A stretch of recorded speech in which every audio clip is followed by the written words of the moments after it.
ప్రస్తుత కాలంలో ఇంటర్నెటే ప్రపంచం. పొద్దున లేచిన తర్వాత నుంచి పడుకునే వరకు ప్రతి ఒక్కరూ ఇంటర్నెట్లో మునిగిపోతుంటారు.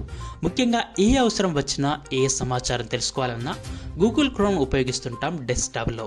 అయితే క్రోమ్ యూజర్లకి హ్యాకింగ్ ముప్పు పొంచి ఉన్నట్టు సైబర్ నిపుణులు హెచ్చరించారు.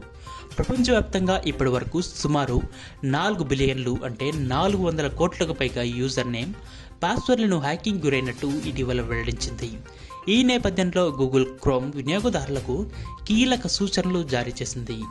క్రోమ్ బ్రౌజర్ని తరచుగా ఉపయోగించే యూజర్లు తరచుగా తమ పాస్వర్డ్ని మార్చుకోవాలని కోరింది. అలాగే క్రోమ్ బ్రౌజర్లో హిడెన్ ఫీచర్ని యూజర్లు ఉపయోగించుకోవాలని పేర్కొంది. Google reimburse this password feature ద్వారా హ్యాకింగ్ దారులు పెరిగే అవకాశం ఉన్నట్టు దృష్ట్యా ఇది యూజర్లకు మరింత భద్రత కల్పిస్తుందని వెల్లడించింది.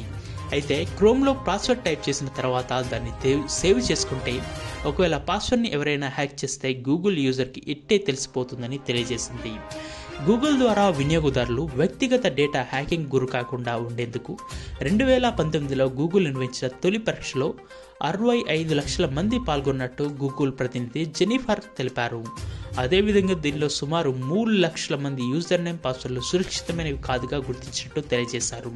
థర్డ్ పార్టీ టూల్స్ కారణంగా హ్యాకర్లకు సంబంధించిన సమాచారంతో పాటు యూజర్ ఖాతాలకు సంబంధించిన సమాచారం కూడా దొంగిలించడానికి ప్రయత్నిస్తున్నట్ట హ్యాకర్లు. ఒకవేళ యూజర్ నేమ్ పాస్వర్డ్లు పటిష్టంగా ఉంటే మాత్రం హ్యాక్ చేయడానికి వీలు కాదని తెలియజేశారు గూగుల్ సంస్థ.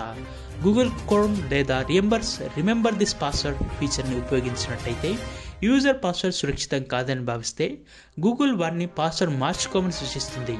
అలాగే మీ ఖాతాకు సంబంధించిన ఏదైనా అనుమానాస్పద లాగిన్ జరిగినా వెంటనే మీ మొబైల్ లేదా మెయిల్కి అలర్ట్ మెసేజ్ వస్తుంది. అలాగే మీ యూజర్ నేమ్ పాస్వర్డ్ కూడా మార్చినట్టయితే తరచుగా మార్చుకోమని గూగుల్ వెల్లడిస్తుంది.